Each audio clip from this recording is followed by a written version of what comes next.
로마서 12장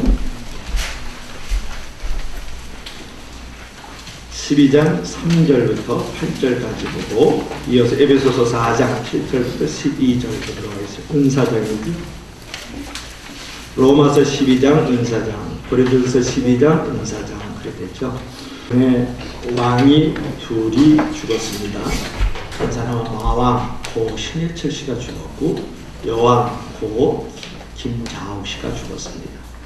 63세 일기로 지난 16일 하나님의 부르심을 받은 고 김자옥 권사는 서울 사랑예계 권사로서 교회를 충실하게 섬겼던 믿음 좋은 크리스찬이었어요. 1986년 2월 사랑예교에 자발적으로 등록한 이 김 권사는 고 옥하는 목사가 직접 인도하는 제자 훈련을 1년간 맡고 난 뒤 다시 1년간 사역 훈련을 받았습니다. 89년에는 평신도 지도자 과정을 밟고 순장, 우리로 말하면 구역장으로서 교회를 잘 섬겼죠. 김 권사의 성경 공부를 지도하는 강명옥 전도사는 말하기를 김 권사는 제자 훈련과 사역 훈련을 받는 2년간 매주 수요일 훈련을 받기 위해서 수요일 촬영이 잡힌 날은 방송 프로그램을 모두 포기했다면서 2년 동안 한 번도 훈련에 빠지지 않았고 과제물을 충실히 제출할 정도로 매우 성실한 사람이었다라고 이렇게 회고합니다. 또 강 전도사는 말하기를 국민의 마음이 많아서 성도 중에 어려운 사람이 있다 그러면 이름은 절대로 밝히지 말라고 하면서 물질적으로 많이 도왔다고 하면서 88년부터 매달 꽃꽂이 써달라면서 몇백만 원을 경금할 정도로 교회의 사랑이 남달랐다라고 고 김자옥 권사를 회고합니다.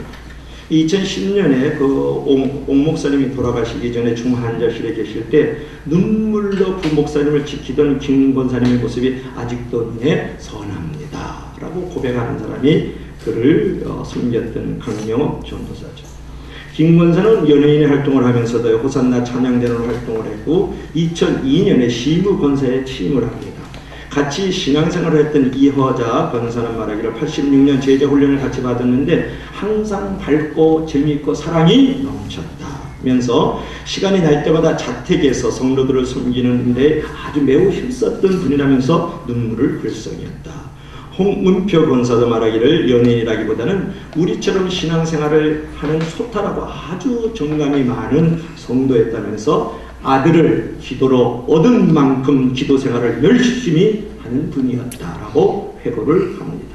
사랑하는 여러분, 우리는 어떻게 교회 생활을 해야 되겠어요? 여러분은 지금 어떻게 교회 봉사를 하고 있는지 묻고 싶은데요. 어떻게 어려움을 극복하고 즐거운 봉사가 우리도 될 수 있을까를 오늘 생각해 보려고 하는 것 아니겠습니까? 첫째로 따라서 은사를 발견하라. 오늘 본문 에베소서는 바울 사도가요. 교회론을 전개하고 있는 이제 옥중 서신서라고 우리가 말할 수가 있어요. 교회에 속한 지체된 성도들의 교회 생활을 실천적 관점에서 생활적 관점에서 잘 설명하고 있는 본문이 바로 오늘 에베소서죠.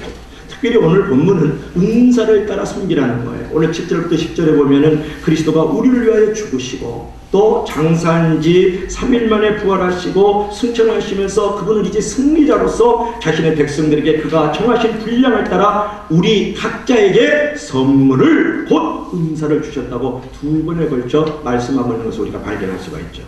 여러분 11절은 이런 다양한 교회 내 그 리더십 은사적 직분을 열거하고 있는데 우리가 선물을 받았다, 은사를 받았다라는 그 은사적 직분의 네 가지 직분을 분명히 말하고 있는데 사도, 선지사, 복음전도자 그리고 목사와 교사를 주었다 이렇게 기록을 합니다.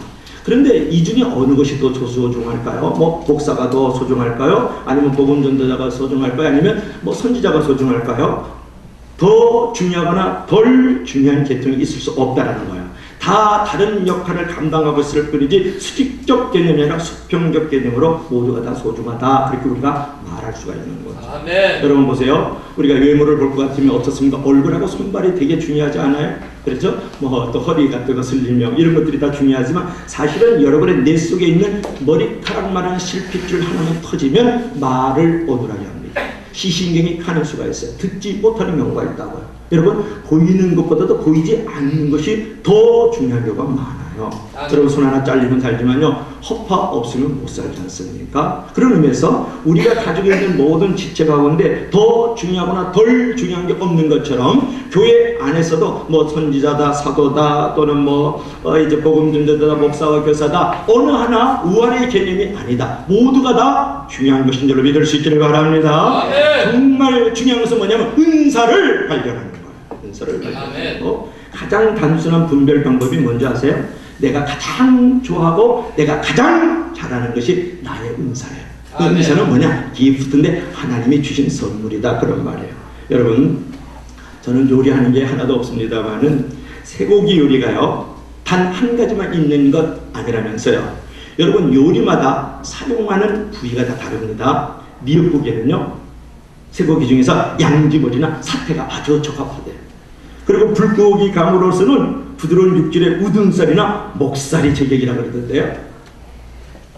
여러분, 잡채에는요 씹히는 맛이 좋은 다용된 홍두깨살이 아주 그만이라 그러고만요. 물론 이제 등심도 있고 안심도 있고 배고프다, 갈비살도 있고 상두고기를 사용하는 것도 좋지만은 역시 제대로 된 맛을 원한다면 적합한 고기를 사용해야 되는 줄로 믿을 수 있기를 바랍니다. 여러분, 은사도 마찬가지예요. 모든 은사를 내가 다 받는다면 얼마나 좋겠어요. 로마서 12장 읽었습니다만 애원, 섬김, 가르침, 권위, 구제, 공율, 다스림 있고요. 여러분 읽지 않았습니까? 고린도서 12장에는 뭐가 나와요? 지식, 지혜, 섬김, 또는 믿음, 능력, 방언, 통역, 애원 9가지가 나온다고요. 로마서에서는 7가지가 나고 오늘은 사도, 선지자, 복음 전도자, 그리고 목사, 교사라니까 이런 은사를 내가 다 받는다면 얼마나 좋겠어요. 그러나 하나님은 각 사람에게 다양한 은사를 여러 모양으로 주셨다라는 거예요. 내가 받은 한두 가지 은사가요 가장 소중한 것은, 남의 은사를 부려하는 것은, 부러워하는 것은 바람직하지 않다. 내가 받은 은사로 남을 위해 봉사하면 그만입니다. 교회와 성도를 위해서 쓰여지는 것이 더욱더 중요한 거죠. 여러분, 고기의 그 부위별 용도가 다르듯이요 나이에 달라들어 하나님의 영광을 드러내는 것이 중요한 것이죠. 이것이 바로 하나님이 우리에게 은사를 주신 이유입니다. 은사령에는 두 가지 만족이 돼야 되는데, 예를 들어서 식당 봉사를 하고 싶지만은 손에 물 묻히기를 싫어하고 반찬 만들기를 불편하면 어떻게 식당 봉사를 할 수 있겠어요, 그죠? 어저께 제가 식당에 들어갔어요. 우리 식당에 보면 아주 그냥 거기가 아주 부흥이에요, 부흥이에요. 얼마나 즐거운지 몰라요. 그래서 어제 갔더니 우리 권사님 두 분이 이제 깍두기 김치를 담고 있더라고요. 그래서 제가 유심히 봤어요. 봤더니 거기 뭐냐면 액젓, 고춧가루, 파, 무, 고추장, 깨, 소금, 설탕 이런 것들이 많더라고요. 그걸 갖다가 막 손으로 막 비비더라고요. 오늘 먹게 되는 줄로 믿을 수 있기를 바랍니다. 그걸 내일 한 대 손으로 막 비비면서 맛을 보는데, 또 만드는 사람은 맛을 잘 모르는가 봐요. 그때 누가 있었냐 그러면은 우리 이종희 간사님도 오셨고 김혜진 집사도 왔어요. 그리고 입에다 넣어주더라고요. 맛이 있는지 없는지. 그리고 이제 입에다 넣어주니까 간이 맞다. 조금 소금을 더 쳐야 되겠다. 그러니까 소금을 또 위에서 막 이렇게 눈 내리듯이 뿌리더라고요. 중요한 것은 뭐냐면, 김치가 김치 되는 것은 뭐가 필요합니까? 액젓도 필요하고, 고춧가루도 필요하고, 파도 필요하고, 설탕도 필요하고, 이제 손으로 비비는 것도 필요하고, 누군가의 입에 맛을 느끼는 정도로 혀도 필요하다는 거예요. 김치가 김치 되는 것은 깍두기만 있어도 되는 거 아니지 않습니까? 중요한 것은 교회가 교회 되는 것은 각자의 은사들이 모아졌을 때 교회가 될 수 있다, 그런 말을 하고 싶은 거예요. 그런데 우리 민임 권사님이요, 선반에 있는 걸 못 보내요. 이게 높이서 키가 작은 키가 아닌데 못 보내요. 옆에 있다가 혜진 집사님이란 분이 있는 줄로 믿을 수 있기를 바라요. 이제 다음 주일날 애기가 되니까 이제 등장한다 그랬어요. 키가 크니까 더 없어 끄는 거예요. 그래서 제가 키 작은 사람은 밑에 있는 휴지 줍기 좋고, 키 큰 사람은 위에 있는 거 꺼내기 좋다. 그런 생각을 하게 됐어요. 여러분, 음식을 만드는데도 키 큰 사람이 필요하고 작은 사람이 필요하고, 가장 좋은 재료들이 다 필요한 것, 심지어는 혀까지 필요하고 손이 필요하단 말이에요. 그래서 김치가 되는 것 아니겠어요? 이것은 무엇을 말합니까? 하나님께서 우리에게 주신 그 은사들을 잘 활용할 때 교회가 교회되는 공동체가 될 수 있다, 그런 말을 여러분에게 말씀을 드리는 거죠. 여러분 스스로 시험해 보시고, 내가 교회에 어떤 사역에 참여했을 때 가장 보람을 느끼는지를 확인한 다음에 진정한 영적 기쁨을 느끼는 것에서 평생 헌신하기를 주의 이름으로 축원합니다. 자, 두 번째로 따라합시다. 은사로 거우라. 여러분, 내가 잘하고 내가 가장 좋아하는 것이 하나님이 나에게 주신 기프트, 선물이에요. 그게 은사예요. 근데 은사의 발견은 바로 봉사가 이제부터 출발이 시작이 되는 거예요. 발견했다고 해서 봉사가 되는 건 아니잖아. 발견했을 때부터 봉사가 출발이 된다. 이제 자기 은사에 합당한 사역을 발견했다 그러면요, 그 일에 충성해야 돼요. 그런데 한 가지 사역을 할 때 아주 중요한 것이 있습니다. 그것은 사역을 결코 일 중심으로 해서는 안 된다는 거예요.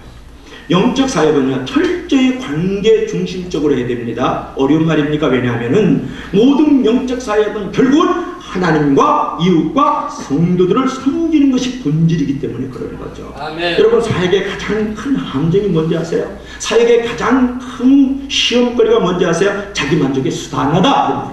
그건 뭐라 하냐면, 뭐를 말하냐면 종교 향락주의 있다 그런 말. 조금 더 쉽게 얘기할까요? 신앙의 이기주의, 엔드 개인주의를 말하는 거예요.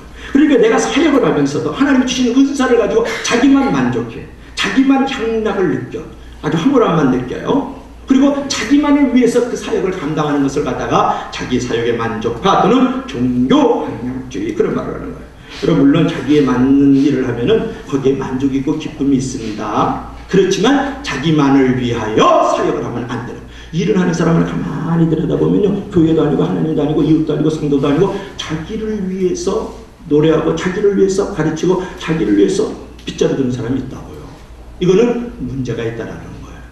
그러나 우리가 히라보는요, 은사를 갖다 뭐냐면 카리스마 이런 말을 해요. 원래 카라라는 말이 뭐냐면 카라라는 말은 기쁨 또는 즐거움이라는 뜻이거든요. 은사 혹은 재능에 맞는 일을 하면 누구나 신바람이 나고 즐겁습니다. 그러나 우리의 봉사는 자기 만족에 있어서는 안 되는 거예요. 그러니까 카라라는 말에서 카리스마, 은사가 나왔지만 그 은사로 섬길 때 자기 만족, 자기 즐거움만 느껴서는 안 된다는 거예요. 나의 섬김의 결과로서 이웃이 유익을 얻어야 됩니다. 이웃이 하나님의 영광이 나타나야 된다는 거예요. 그런데 우리가 생각이 이렇게 뭐냐면 지혜하고 지식하고 달라요. 지식은 빛나는 거라면 사실은 지식은 쌓는 거거든요. 여러분, 은혜하고 은사를 정확하게 구별할 수 있겠어요? 무슨 말을 하냐면 은사나 은혜는 다 값없이 주어지는 하나님의 선물이에요. 다시 한번, 은혜하고 은사는 다 값없이 주어지는 하나님의 선물이지만 은혜는 구원론적인 의미에서 하나님의 선물이에요. 구원을 받기 위해서 하나님이 선물을 주신 게 것이 바로 은혜다, 그런 말을 하는 거예요. 그러나 은사는 뭐냐면 값없이 주어지는 하나님의 선물인데 그것은 하나님의 사역을 위해서 주어진 선물이다. 아멘. 그러니까 은혜는 값없이 주어지는 선물이지만 구원을 받기 위해서 하나님이 공짜로 주신 것이고, 또 은사라는 것은 뭐냐, 하나님이 값없이 주시는 선물인데 그것으로 하나님의 일을 하라고, 하나님의 사역을 하라고 하나님이 공짜로 주신 것인 줄로 믿을 수 있기를 바랍니다. 할렐루야. 그래서 은혜와 은사를 잘 구별할 줄 알아야 돼요.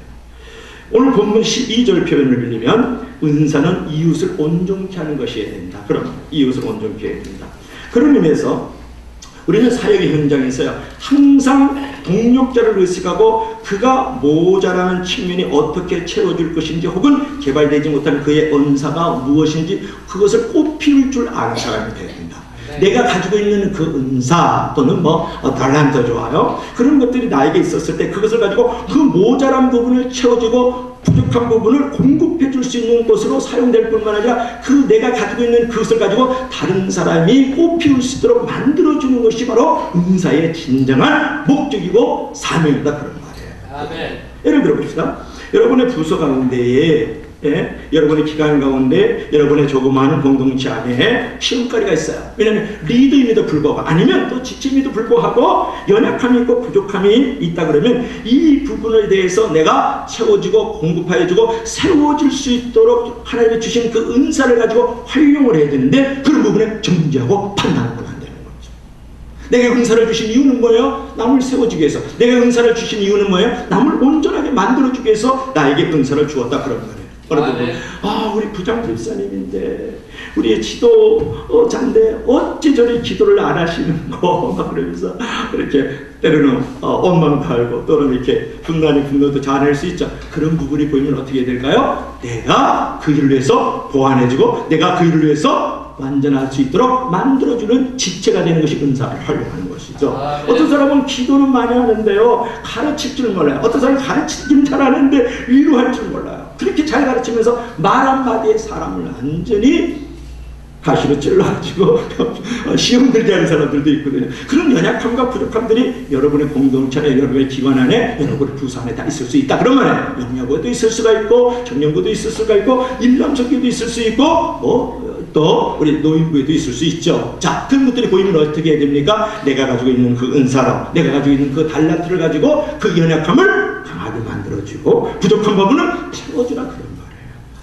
저분이 위로할 줄 모르거나 권위의 은사가 없구나, 권면하고 위로하는 은사가 없으면 내가 그 자리에 가서 정말 빵 하나라도 사주면서 정말 그 지체의 시험된 부분을 잘 권면하고 위로해주면 되잖아요. 할렐루야. 어려운 얘기 아닙니다. 여러분, 누구도 완벽할 수 없기 때문에 누구도 도움을 불필요한 사람은 없다, 그런 말이에요. 우리 모두가 다 손장이 될 수는 없다. 그러나 선운이 되는 것도 좋다. 우리 모두에게는 할 일이 있다. 큰 일이 있으면 작은 일도 있고, 아무도 하지 못할 일을 해야 될 일도 있다. 만일 큰 거리에서 피어나지 못하면 작은 거리에서 피어나라. 만일 태양이 되지 못하면 별이 되라. 별이 되지 못하면 흘러가는 구름이 되어 비라도 쏟아내라. 또 실패와 성공은 커지는 것이 아니다. 무엇이든지 가장 좋은 것이 되라. 아멘. 가장 좋은 것은 내 것을 찾아 그 역할을 하면 그것이 가장 좋은 것이다. 할렐루야. 하나님은 크고 작음을 보는 게 아니에요. 높고 낮음을 보는 게 아니에요. 여러분이 있는 자리에서 가장 좋은 것이 되고 있느냐를 보는 줄로 믿을 수 있길 바랍니다. 할렐루야. 네. 좋은 것이 좋은 것 되는 것이 바로 하나님이 찾으시는 거예요. 그런 성도, 그런 교회가 좋은 거죠. 믿음은 다 같이 아멘. 여러분은 우리가 지상에서 경험하는 하나님의 나라에 타인의 도움이라든지 섬김을 필요로 하지 않을 만큼 완벽한 사람도 없고, 완벽한 부서도 없고, 완벽한 기관도 없고, 완벽한 공동체도 없고, 완벽한 교회는 없어요. 그렇기 때문에 저와 여러분들이 필요한 것이죠. 그래서 하나님이 선물을 주셨다. 무엇을 주셨다? 은사를 주셨다. 또는 선천적 재능을 주셨다. 이렇게 우리가 말할 수 있는 거죠. 자, 세 번째로 따라합시다. 은사로 봉사하라. 은사로 봉사하라. 자, 12절 한번 읽어볼까요? 자, 에베소서 4장 12절 한번 읽어봅시다. 시작. 이는 성도를 온전케 하며 봉사의 일을 하게 하며 그리스도의 몸을 세우려 하십니다.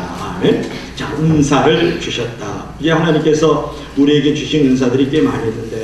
오늘 로마서 12장에는 애언, 성경, 가르침, 권위, 구제, 긍휼, 다스림 이런 7가지가 있고, 또 고린도서 12장, 그러니까 로마서 12장 또는 고린도서 12장에 보면 뭐냐면 지식, 지혜, 믿음, 능력, 방언, 통역학, 애언, 이제 이런 것들이 나와서 거기 9가지가 나와. 그것만 해도 몇 가지입니까? 벌써 16가지죠. 그런데도 오늘 4가지 하면 벌써 20가지가 아닙니까? 그죠? 오늘은 뭐가 나왔어요? 사도, 선지자, 복음 전하는 자, 목사 앤드 교사. 이건 목사와 교사는 한 단어예요, 사실은.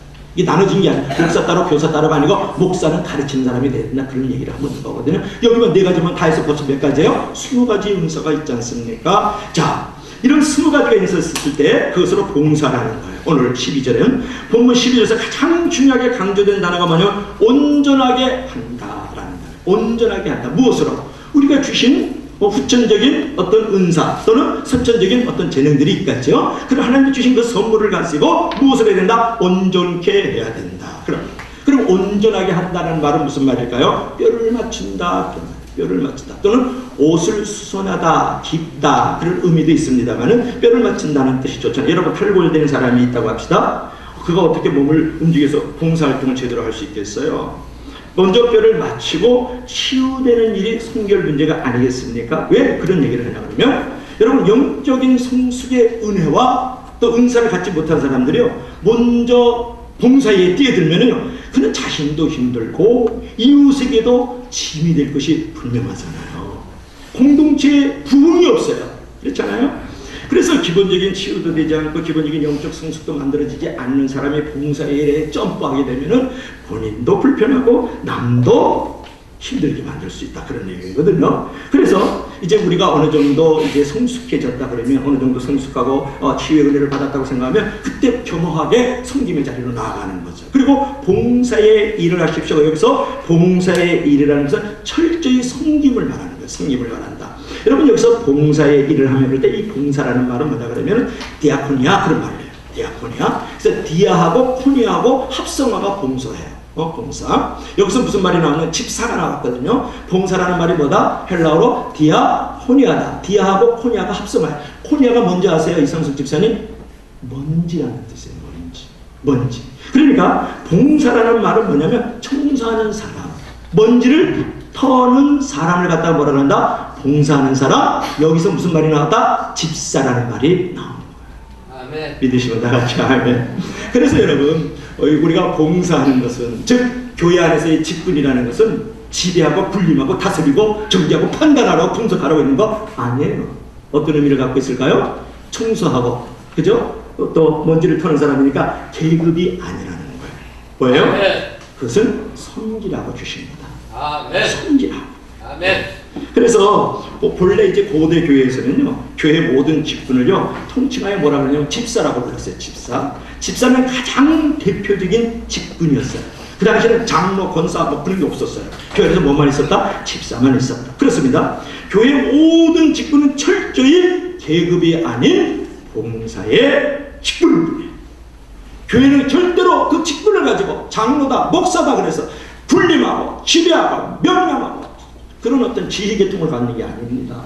오히려 교회는요, 높을수록 더 섬겨야 되는 자리예요. 아멘. 직분을 가진 분들은 이제 좀 더 허리를 굽히고 손에 수건을 들고 이웃들 앞에서 머물 줄 알아야 됩니다. 아멘. 내가 이같이 행했으니 너희도 이와 같이 행하라. 누가 그랬어요? 하나님의 아들 즉 예수 그리스도 우리의 만왕의 왕이시고 하나님 당신이 했던 만유의 주가 되시는 그분도 제자들의 먼지나는 묻어있는 때가 있는 더러움의 향기가 있는 그 발을 닦았잖아요. 아멘.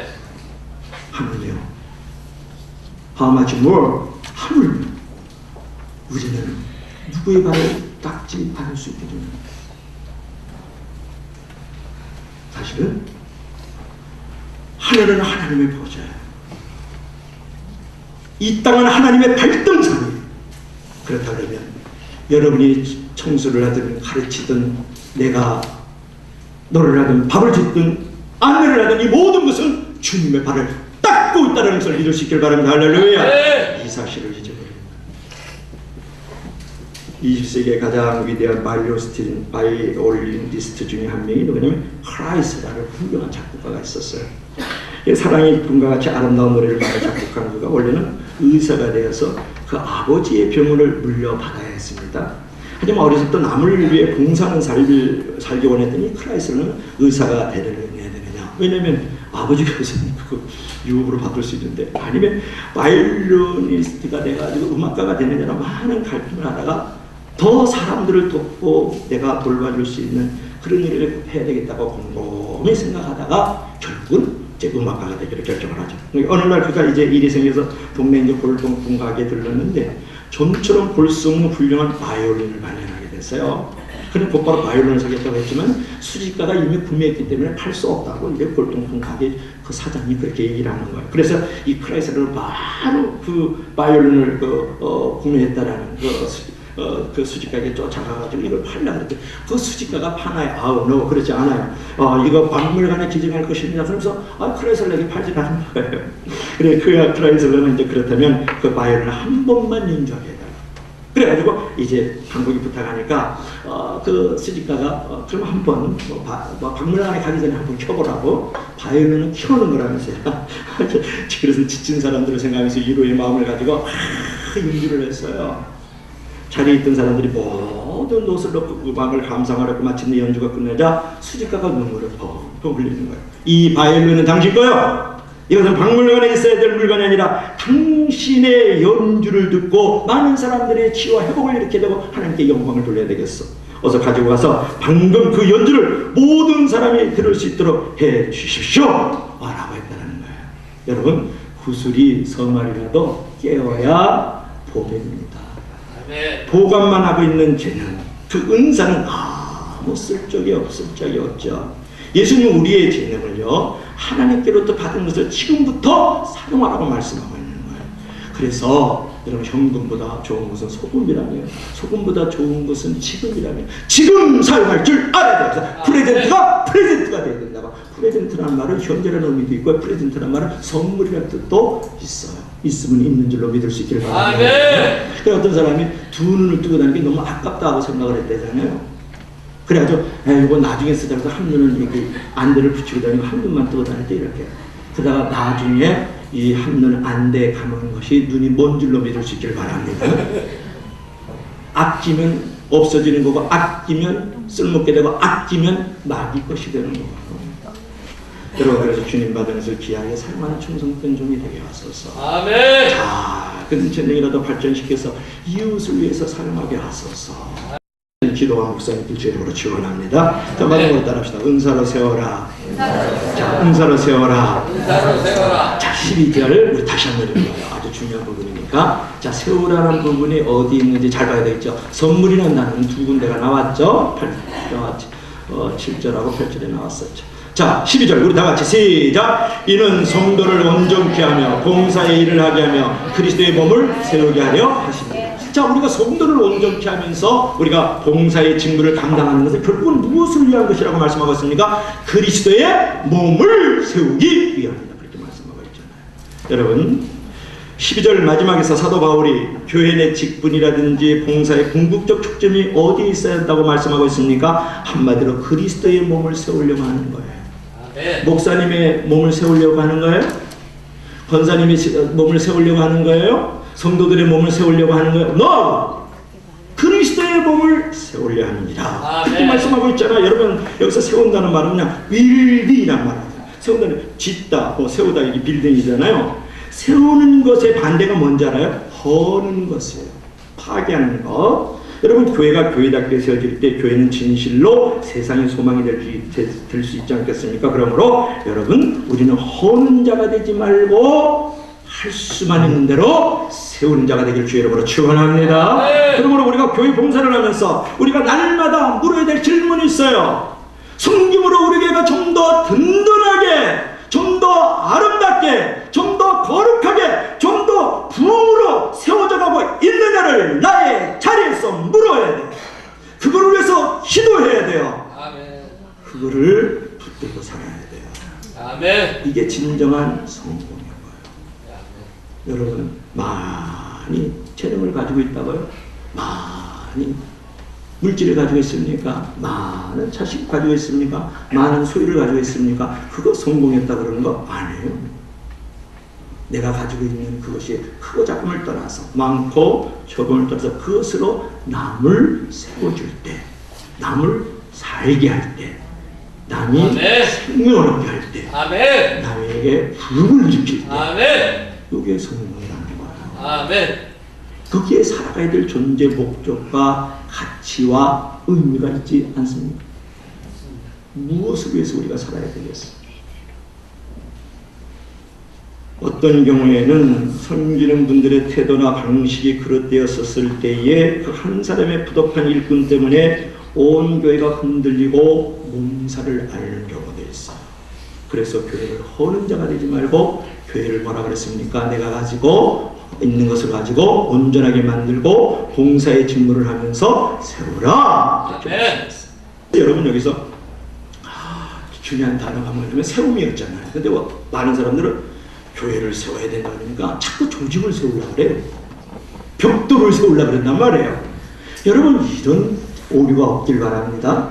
여기서의 세움이라는 것은 뭐냐면 궁극적으로 성도를 성숙하게 해야 된다 그런 말이에요. 그러니까 교회의 멤버십을, 처치 멤버십을 갖고 있는 사람, 교회원들이 성숙하게 만들어줘야 된다는 것을 갖다가 세움이라는 단어를 썼지, 조직을 세우고 벽돌을 세우는 것을 말하는 게 아니에요.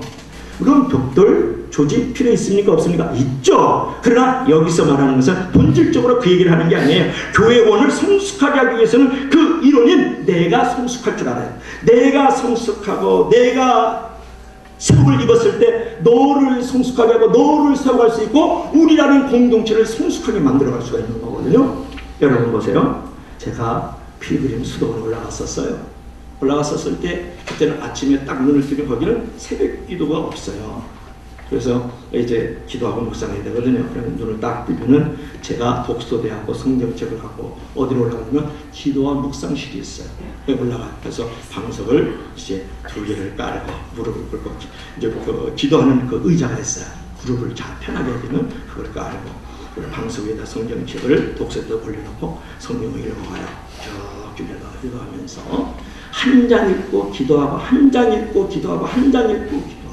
근데 요즘에 그런 책이 나왔습니다. 말씀만 갖고 기도하자. 그런 책이 나와요. 나는 그거 파트 종서도 되거든요. 내가 대학교 신학교 다닐 때부터 저는 성경 읽고 그 성경만 갖고 기도를 했었어요.